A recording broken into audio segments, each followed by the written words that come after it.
Welcome everybody to our Lift Up Women in Life Sciences live broadcast today. And my co-host Georgia Harding and I are back again, second time this year. And we are really excited to be talking about female founders and taking a risk on yourself.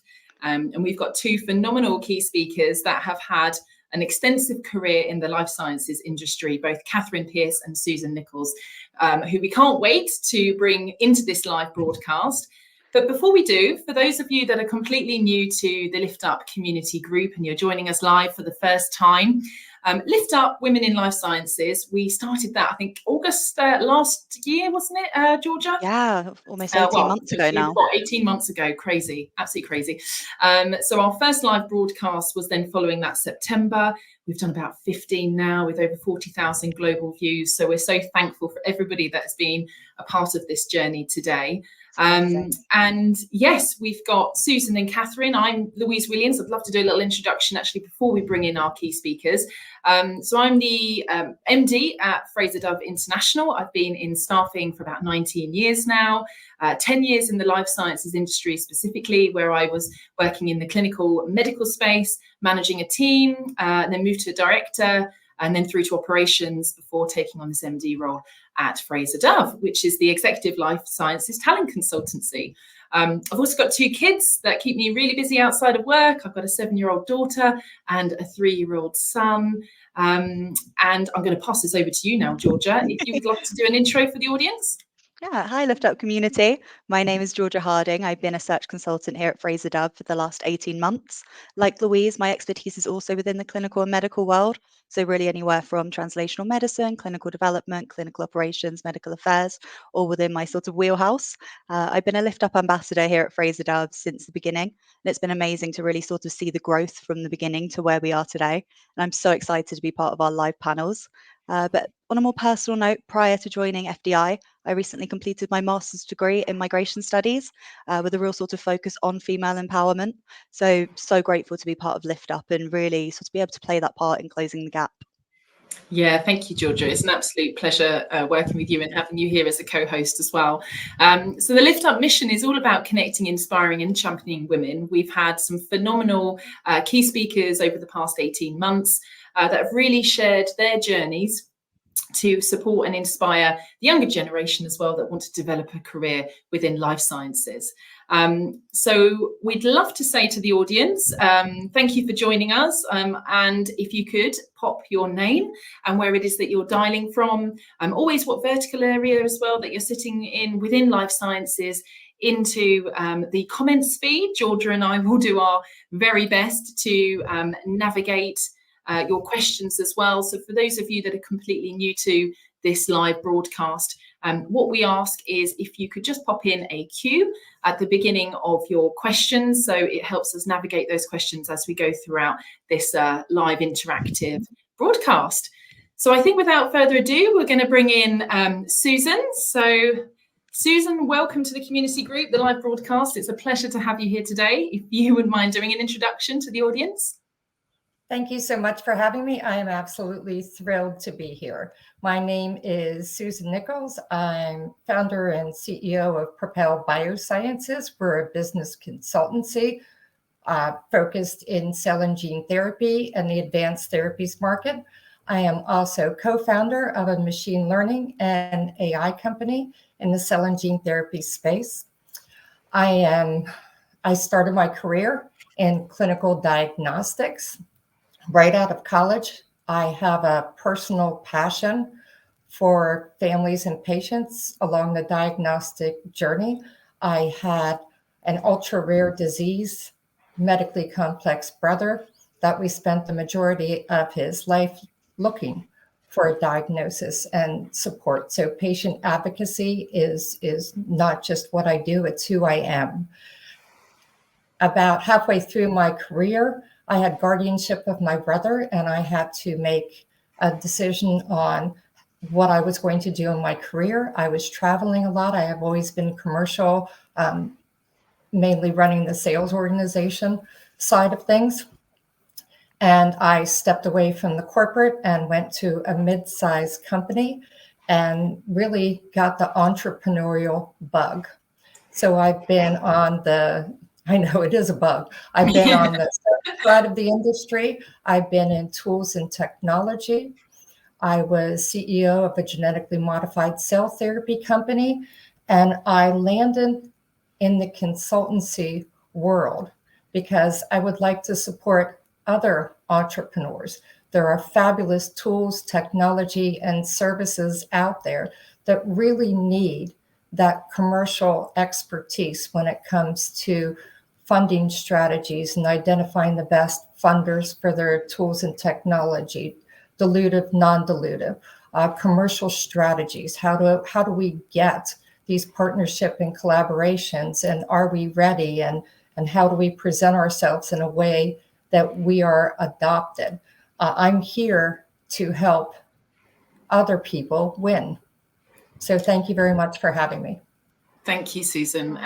That was really humble and very open and honest about your career journey, which is truly inspiring. And I think it demonstrates that passion as well for what it is that you do has got you a long, long way. So thanks for joining us, Susan. And I'm going to bring Catherine in. Hi, Catherine, if you wouldn't mind doing an introduction to the audience too. Sure. Hi there. Thank you so much for having me today. I think this is a really excellent community. My name is Catherine Pearce. I'm the CEO and founder of JucaBio. I started my career in 1997 at Roche, and then was at Merck for a bit, and then joined a CRO where I ran clinical programs. I was a trial manager for many years. And at that CRO, I also started the business development group, which was helpful. I hired some of the first salespeople there at that organization. Then when I had learned a little bit about CROs, I decided to go and join a large pharma, Teva Pharmaceuticals, and drug repurposing. So my job there was really to start an organization, contribute to an organization that would look at generic molecules and decide if there was a better way, method, delivery system to put them back out on the market as branded agents.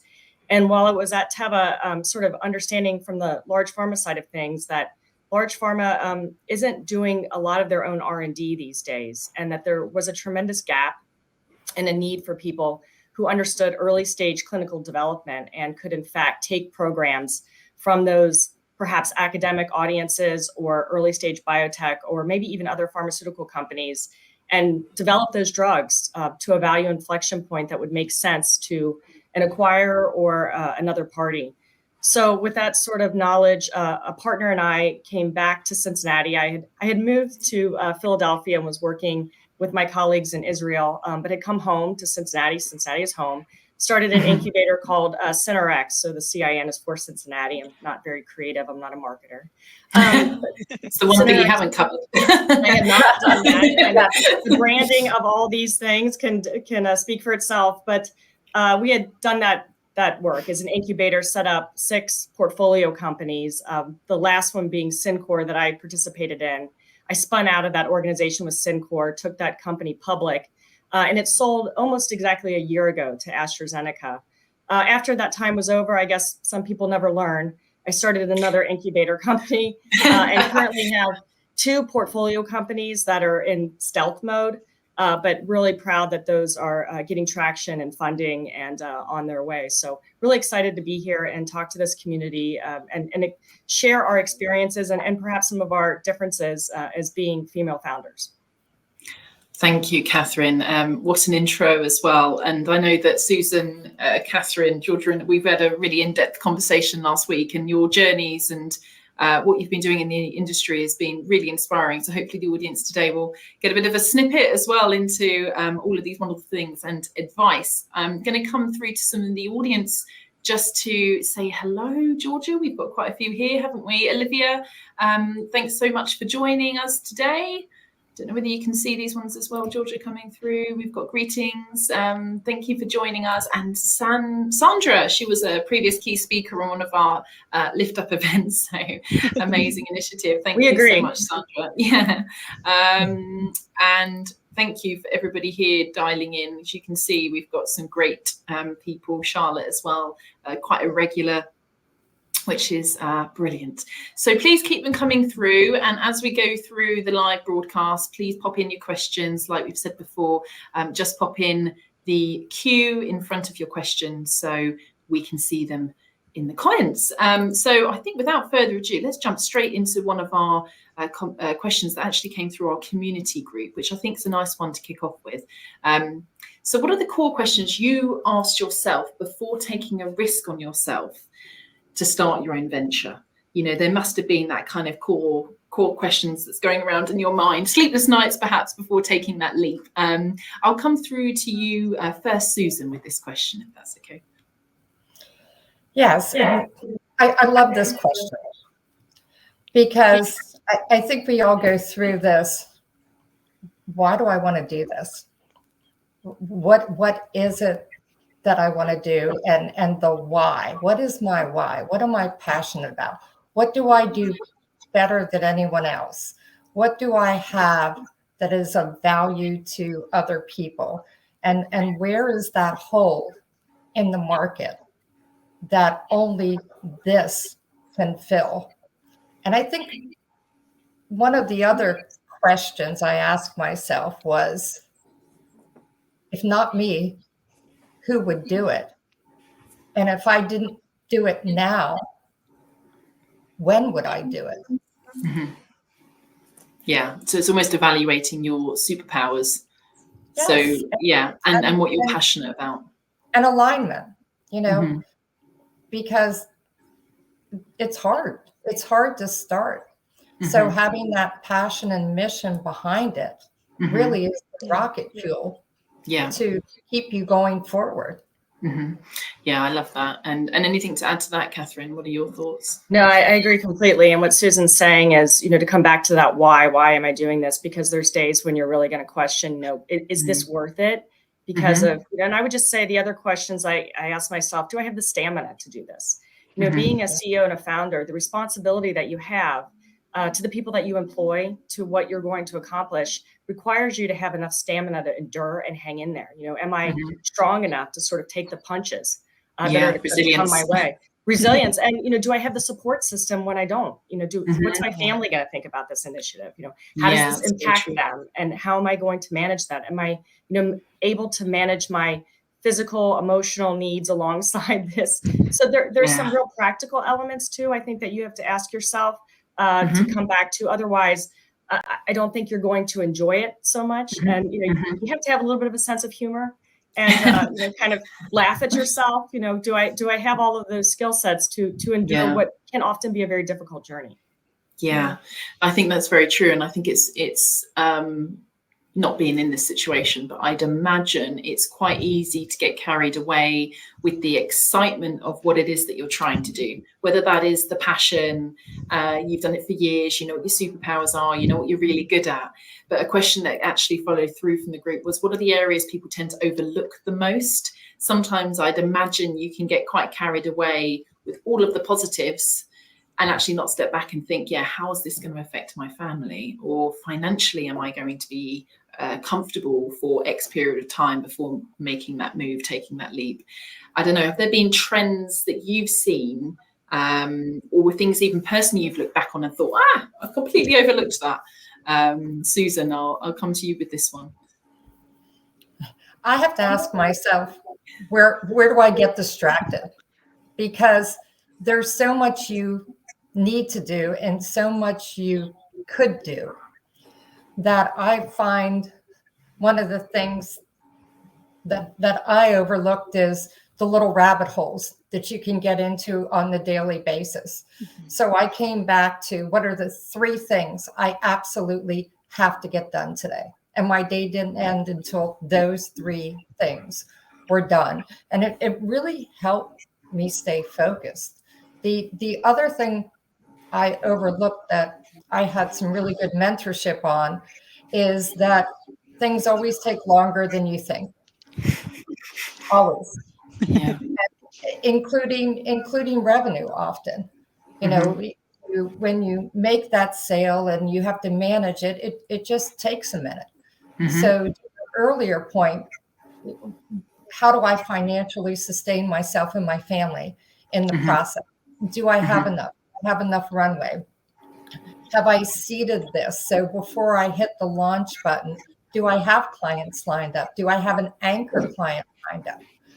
And that's one of the things that I've learned, that the key because mine now as a consulting business is to always have healthy anchor clients, so that you can always not only support yourself, but all the others in the organization also.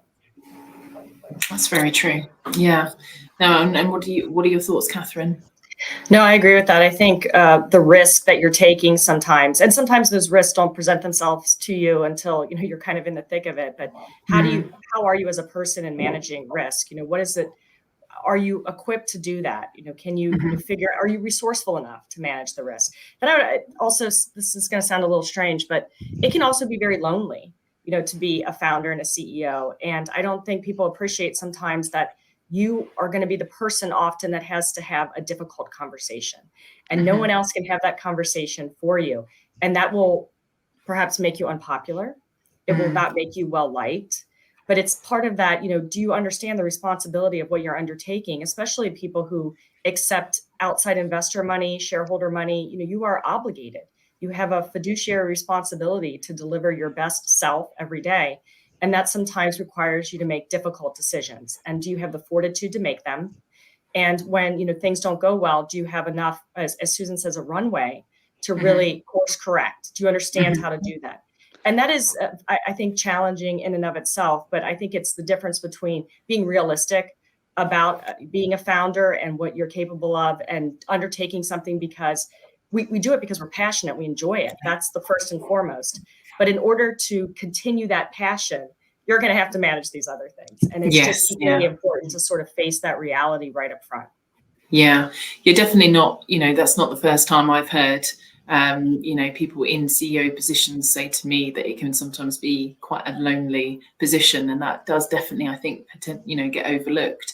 I'm just curious, going a little rogue off of this question, but I think it's related. But have you ever found that in your positions, whilst then going and setting up, that you have been able to connect or bring together a CEO community or a group that you've been able to soundboard off, because sometimes it can be quite lonely, I'd imagine, in potentially the business that you're in. But have you ever found yourself going to like-minded females, leaders, to have a similar soundboard or get advice? Has that worked for you in the past? Yeah, absolutely. I would say that, I'm sure, I'll let Susan field this question as well, but I feel like that's the reason that Lift Up is so important. That's the reason why you have to sometimes seek those relationships out. It's not obvious. They don't knock on your door and say, let's form a community. You really have to make it part of the time that you spend. It's part of your CEO hygiene to go and find other people, and not necessarily, by the way, people that are in your industry. I find that sometimes CEOs in other industries that are not mine can be just as valuable, because they're not focused on the technical side of what I'm doing. They're saying, I'm asking them questions of, is this a smart way to go? How have you navigated this in the past? And from a completely different industry, you can learn something that maybe you haven't seen in your own. And I don't think it's just CEOs. I think it's, other females in leadership positions. You don't have to have that rank and file title to realize that somebody has been in a career for a very long time. They've learned a lot. And there's a lot of respect and trust in that information. And if they're willing to share it with you, I mean, that's a gift. You can learn. Yeah, you can learn from it. No, 100%. I think that's right. Yeah. Is there anything to add to that, Susan? I completely agree. And it doesn't, to your point, Catherine, it doesn't have to be formal. I spend weekends after conferences because I call some of my other female leaders and I say, hey, do you guys want to stay the weekend? And this is where we recharge, we bond, we get ideas.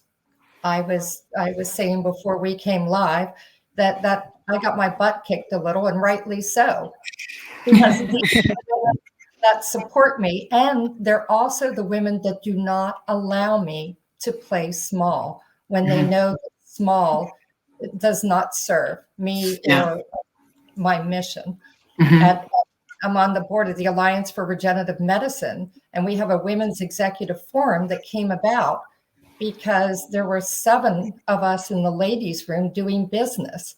And I said, okay, this is time. And from there, we're going to branch out into other forums. We have Women in Bio, we have HBA. We have so many opportunities to come together. Lift Up online is so convenient because no matter where you are, you can be part of this fabulous community. I love it. Brilliant. Thank you, Susan. It is so important. I think that we often use this language, don't we, Georgia, internally about your network being your net worth. And I think it's absolutely true, right? I've got to come back quickly to the audience because we've got some great people just want to say hello, of course. Libette's a regular. So thanks so much, Libette. She's a previous key speaker as well. Thank you so much for Krishnan for joining us today. We've got Caitlin here in our Farnham HQ. We've also got somebody from Florida, so Sheila, who wasn't too far from where you were the other day, Susan. Thanks so much for joining. We've got some questions as well coming through, but just one to touch upon before we dive in. The foundations one from the community group was quite a good one, Georgia. I don't know if you can see that there. Yeah. There we go. So we've got, what foundations did you build earlier in your career that have now contributed to your success? Catherine, I mean, I would love to hear your thoughts on this. Yeah, I think, you really have to diversify your skill set. And I think early on, being able to get uncomfortable and learning to live in discomfort by learning something new, staying curious about your environment and the opportunities that are around you. It is very hard, I think, to pivot. So, I went from being a clinical trial manager, which I loved and could have stayed and done clinical trials forever, to, building a marketing or business development group and thinking, boy, oh boy, do I really want to do this and leave something that I love? So I think a little bit of those foundations are learning to be uncomfortable, but staying curious about the environment, saying yes a lot more than you say no. And as foundationally, that allows you to really look for opportunities that maybe perhaps you would not otherwise consider. And each time you do that and you get past that milestone, it's another I survived that, I lived that. And learning to sort of be okay with, what has come before you and looking ahead, I think is really important, because that's the issue in entrepreneurship or founding a company, is really deciding, what skill sets have I accumulated, and are they the sum total of what's going to make this business successful? And then also being honest with yourself about what you don't know. So always be humble and open to people teaching you, giving you advice, telling you that you're wrong. Surround yourself with people who will do that. And that will enable you to, grow a little bit more. And I think having that mindset a little bit is sometimes very helpful. That ability to really sort of be vulnerable and lean into that.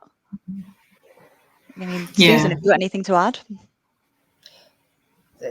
I can't agree more with the different skill sets, because it is uncomfortable to move somewhere. Oh, you want me to run this, or you want me to participate in that? It's like, oh, I don't know that. And pushing past that point, and also having that leadership that looks at you and says, no, you're ready. You can do this. I'm holding this space for you. I'll help you. And I think now on the other side of that, it's a really good reminder to create that space for people, so they too can have these new experiences. The other thing that I always remember is, no matter what, we always do business with people, internally, externally. It doesn't matter. It's people, and showing up with a how can I help you goes a long way, because if you're willing to help someone else is always willing to help you.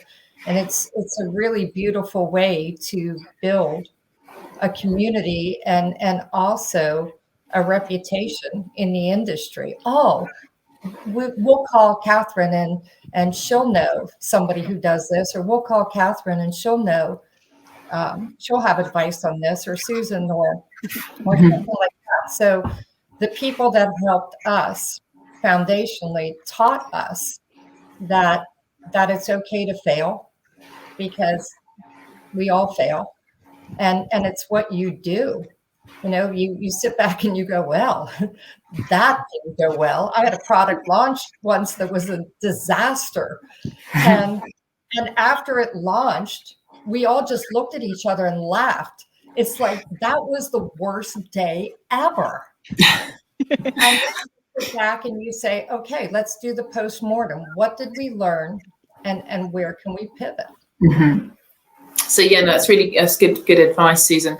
So from a foundation perspective, I mean, one of the questions that came from our community group here was, what are the non-negotiable values and behaviours leaders have to buy into when working with you to scale a business, which I think is quite an important one. So as I understand it, you know, you're asking questions to yourself around what we talked about earlier. So what are the risks? What are my superpowers? What am I passionate about? It's kind of all of those things.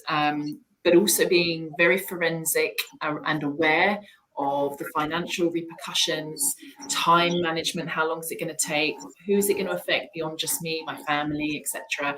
So it's kind of having all of those things in your kind of mind that you're navigating and you're working through. But then once you're set up and you understand from a foundation perspective, one of the key things throughout your career, what you've really learned upon, whether it's finance or marketing or clinical trials or, sales, business development, commercial side, like you said, you're going to step back and then you're going to think, well, I can't do everything, and understanding what those areas of strengths and weaknesses are, and then filling those weaknesses with senior leaders that are going to fill that gap to ensure the business is performing and moving forward. So from both of your perspective in the journeys that you've been in, do you sit back and think, I have a set kind of group of values and behaviours that I look for when I recruit senior leaders into the business? Is there something that's a trial and tested that's worked for you? And perhaps come to you first with this one, Catherine. Yeah, I think, beyond the technical aspects, which, I feel like we could teach a lot of things, but, you can't teach people heart. You can't teach them how to really love what they do and to come to work with a sense of enthusiasm.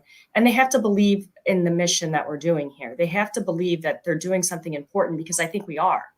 And if they're not aligned to that consideration, then I just don't think it's, this is not the place for you. You also have to be willing to spread knowledge and information amongst one another. So to be generous with your information, your time.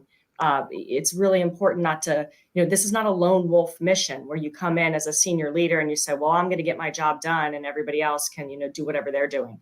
This is, we're doing this together. And without the hierarchy, without sort of the top-down approach, this is not how it works here, at least for me. I want people who can collectively share their information, and that synergy is what creates the magic of innovation. It's what creates efficiency, and it's what makes it fun. So you also have, I'm a big believer in a sense of humor. We laugh and joke, and probably it's not always appropriate, but it really helps.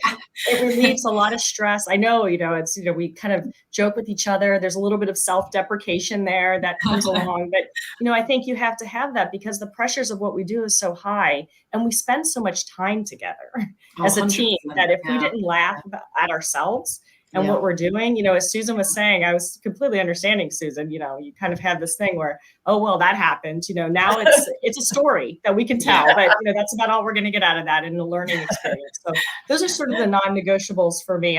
Susan, if you, please, I'd love to hear from you. Yeah. And transparency, like you said, we work together as a team, and we all have bad nights at home, and kids are sick and pets are sick, and you're in the ER with your dad all night. To just come in the morning and say, wow, I had a terrible night. And just set the stage. I'm not the best version of me today. I'm really tired, and I'm going to do the best I can, but I just wanted to let you all know where I'm coming from today. I think you're absolutely right, Susan. That kind of humble, transparent, it's just almost everybody having their own or each other's back, but it's driven on the mission collectively as a team, that they've got the common goal, that they're trying to get there together. Do they human well? Are they kind? Are they support? We say that. I have a lot of extended team members. And sometimes we'll interview someone and we'll go, no, or yes. The question is always, do they human well? Can they connect with people? Can they be supportive? Can they understand strengths and weaknesses and and really allow somebody to shine on their strengths and come up behind them to support where they're not as strong. Yeah, absolutely. I love that. And there's a question here, Georgia, from Charlotte. I'm not sure if you've seen that one come through. It's quite a good question. Yeah, it is. So Charlotte is asking essentially what's next. You've made your decision to take the next step and you're ready to get started. You sit down on day one. What is the practical first step? Is there a set path or do you follow your gut? I mean, Susan, coming to you first, what are your thoughts? Yeah, that's an interesting one, because if you would have asked the old Susan, I had to have everything all planned out. And the Susan sitting here now says, well, that was a complete and total waste of a year of my time to sit there and do this great big plan, and it's going to go like this, and these are my milestones. And no, I think that knowing where you want to end up is hugely important. I mean, starting just to start would be a problem, but knowing where you want to end up and taking the first steps on day one, what do you do? You learn how to open a business. You take care of the fundamentals. You create your LLC. You get a bank account. You get the legal paperwork. If you have other people you want to bring on, you start to do the contracts. So you start with doing the business of setting it up so that your vision has a strong basis to build from. Yeah, I would agree with that. And I would just add that, it's plan and pivot. You should plan, and you should plan for various scenarios. But if you're locked into that plan and you're not monitoring the landscape on a regular basis, and your plan may no longer work. So you have to constantly plan and the better you equip yourself with people and information, more information coming in so that you can make the appropriate pivot if you have to. That's really important. And don't be so afraid that you're locked into the plan, that you don't go a little bit this way. Nothing ever, in my experience, I don't know about you, Susan, it never goes in a linear fashion. Just it's okay. You're on a roller coaster. It's going to have its ups and downs. And I think being able to be okay with that and not locked in is really important as to what's next. And after the fundamentals and everything that Susan's saying, you got to be legally compliant and do your business. But the big planning, I think, is pivoting. Some of the best businesses, if you talk to people, have pivoted. They started off somewhere completely to the left of where they ended up, and that's okay, because we've all seen the market change in the last 2 years in a way that makes you feel like you're on shifting sand. And it's okay, because sometimes the market circumstances push you to a pivot, and what you think, oh my gosh, I have to pivot, and the rearview mirror is, yay, I have to. Yeah, I think both of you, what I've picked up out of that significantly is two key things that you've both said, is almost have that goal, like that vision as to where it is you want to be, Susan. And Catherine, it was the pivot and plan. I love that, because I think that sometimes potentially, the advice could be to plan a route.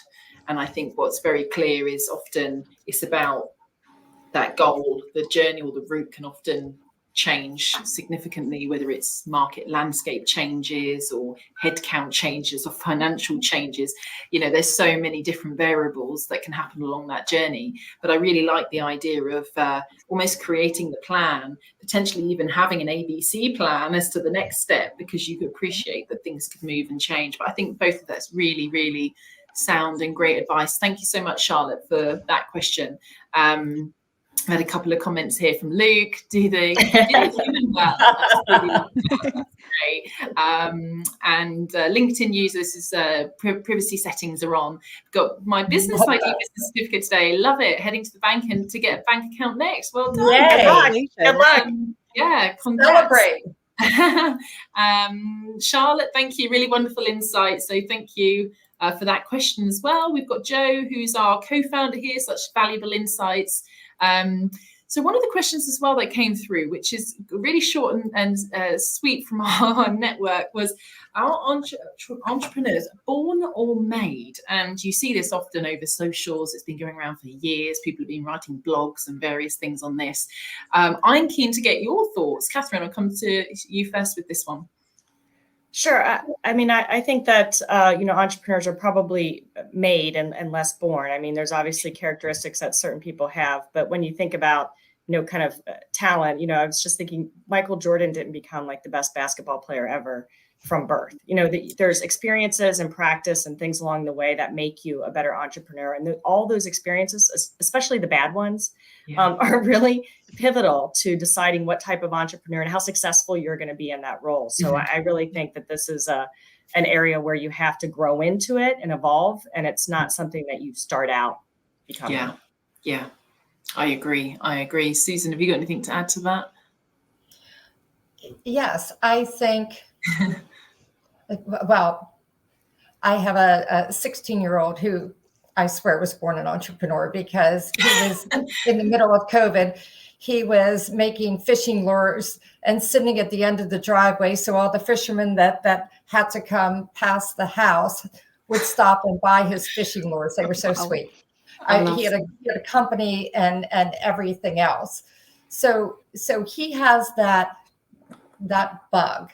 But I say he was born like that, and he also has watched me over the years. So I'm sure that some inspiration. He had some influence. I find a lot of times, a lot of the early founders, the academic founders, and the technology founders start as entrepreneurs because they are so passionate about their therapeutic or tool and technology getting into the right hands and progressing so that it has the patient impact they envision. And a lot of times these are the same people that say, okay, yes, this is great. We launched the company and now I'm ready to sit back because I like doing this. And I'm not really comfortable as the organization moves more in a commercial direction. And I think that that's spectacular, because what bravery to come out from behind the bench and say, I am so passionate about this. I'm willing to be super uncomfortable to make sure that this has the best chance of success. I think Susan brings up a really interesting point, though, too, that, leadership and entrepreneurship, I should say, it's the right skill set at the right time.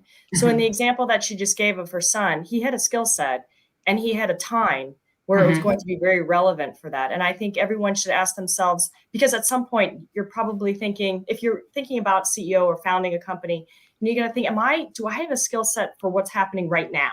Is it my time now, or is it next year? When is that time for me? And I think you have to look around and decide, in that particular circumstance, that was an opportunity and he was there and he took it. And so all your preparation up into that opportunity, you're waiting in the wings. But when you see that opportunity, now seize it. You're prepared. You've been informed. You're ready. Then go for it. Yeah, and I guess that might kind of come into a question that, again, was shared here. It was creating a presence, but the business landscape is dynamic, and staying informed about industry trends, market changes, new technologies. How do you stay on top of the trends? Because I guess, is there any advice you'd give if you're hugely passionate about something? Perhaps you are, very entrepreneurial minded, and you're trying to find that right time. Like, how do you find that right time? Is there something you're doing out there in the market to kind of gain and stay on top of that knowledge? Thoughts around that? Maybe Susan, coming to you as a bit of a techie AI guru. So I made a commitment, because cell and gene therapy, the advanced therapies, I came into this 13 years ago, and oh my gosh, I don't even recognize it now from the beginning. And it was so hard to keep up. So every morning I carved out 30 minutes and I found my news sources. I mean, I started with Google, and then I found the news sources I liked. Then I decided I'm going to take everything that I've read today and pick out the one thing that I like most, that's most relevant. And I started doing this, and people started to follow. And then you develop thought leadership. So my thought leadership is usually around funding, financing, approvals, anything that really moves the market forward. I just came from Facilitate Miami. I did the top 10 in review for 2023, which is the best time I can ever have, because not only do I report the news, but it's one of the few times I give my commentary on trends and why I think it's important. And to me, it's a great way to engage with the community. I am so passionate about the promise of not just therapies, but cures, that I want everyone to know the progress we made. So my presence is because I have a passion for the industry trends, and I want to make it easy for people to follow a feed and go, oh, that's really interesting. You know, this money's pouring in, you know, the 2 sickle cell approvals in one day. Who would have thought that? I mean, it's inviting people into your excitement. Yeah, love that. Anything to add to that, Catherine? I completely agree. I think that's one thing that we didn't touch upon, but having the discipline's really important in what we do. You know, motivation is one thing. Discipline will help you when the motivation is lacking. So when you get up in the morning, you're not having that day, doesn't matter. You're disciplined enough to get all your news sources, sit down, spend the 30 minutes that Susan does to review things. And then informally, just keeping up with your network, you know, asking questions. If you're curious and you're interested in other people's work and what they're doing, they'll send you information. Sometimes they're very happy to inform you. So then you have this push-pull where you're reading endpoints or you're reading your industry publications every day, every morning. And then you've got people that are like, hey, I know you're interested in this, so I'm going to send you a few articles on XYZ. And then thanking them, being grateful to your network for reaching out, and they continue to feed you information and, hey, you should be aware of. And I think that's really an excellent sort of balance between the push-pull. Yeah, love that. Thank you, Catherine. We had a question earlier from our community, was about anybody in particular that's inspired you. But have you seen Andrew's comment, Georgia, in the comments feed? Yes, I have. Is there anyone that you really admire? Yeah, definitely. Is there anyone that you really admire? And if you do, why is that? I mean, Susan, what are your thoughts around this? Yeah, so when I went into advanced therapies, I met this spectacular woman at the first conference I went to. I knew no one. It was a snowy day in the basement of a hotel, and I bet you if there was 100 people there, we were lucky. It was Claudia, who's the CEO of Akron Biomed. And she was everything a female role model should be. She was kind. She was inclusive. She asked really good questions. She was interested in what I was interested in. She wanted to know how to help me. And really, she was someone we all look up to in the industry to emulate, because she's smart, she's business savvy. She started that company from scratch, and she pivoted and was very open about her pivots. She gives back to the community. She's one of the people that really works hard to develop standards for our community to make it easier for therapeutics to be approved. And I had the pleasure of seeing her a few days ago, and we always take time, and I am always so grateful for her. A, she paved the way. There weren't very many female leaders when I started in the industry. And B, just being who she is set the tone for all of the interactions. Yeah, love that. I'm sure if she's listening, or if she watches this back at a later time, she'll be very pleased. I tell her this a lot. I'm always extremely grateful. Yeah, no, that's lovely. And Catherine, coming to you with Andrew's question. It's a complicated question, because I think, you know, when I think about it, there's not one person. I'm sure Susan feels the same way. You know, there's so many people that along the way. I think it's really your job, if you're fortunate enough to come across so many women, men who are inspirational, who've done just brave things, courageous things in their jobs and in their personal lives. If you kids, I know a couple kids who have overcome serious illnesses, and you think to yourself, wow, that is brave. Inspirational. And seeing those people and just respecting their journey and understanding that their journey was a tough one, and that you can have courage as well, that there is courage out there, the strength you can draw upon a lot of people, including your own family. I have a lot of respect for the people in my family, my children. I draw inspiration from. I admire some of their accomplishments and efforts. And so I think there's not one source. I would say that I've been really, really humbled by a lot of people over the years and grateful for their input. And I think it's important for you to look around and tell people that and say, thank you so much for, and I would encourage anybody, when you hang up this phone, maybe today, to reach out to a woman, a colleague, and say, you really made a difference in my journey.